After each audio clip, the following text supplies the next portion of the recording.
قررت أن أعيش يوماً كاملاً بدون هاتف، بدون إشعارات، بدون تصفح وبدون أي تواصل. وصدقني، ما حدث كان غير متوقع تماماً. في الصباح، أول شيء فعلته هو إطفاء الهاتف ووضعته بعيداً عني. في البداية شعرت أن الأمر سهل، لكن بعد دقائق فقط بدأت أشعر بشيء غريب. وجدت نفسي أبحث عن الهاتف بشكل لا إرادي، كأن هناك عادة مسيطرة علي دون أن أشعر.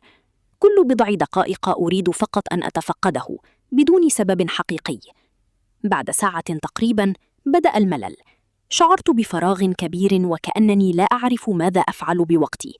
وهنا أدركت كم أصبحنا نعتمد على الهاتف لنملأ هذا الفراغ. لكن بعد مرور عدة ساعات حدث شيء مختلف. بدأت أركز أكثر. أنجزت مهاماً كنت أؤجلها منذ أيام، وتحدثت مع من حولي بشكل حقيقي بدون أي تشتيت. وفي نهاية اليوم كانت المفاجأة.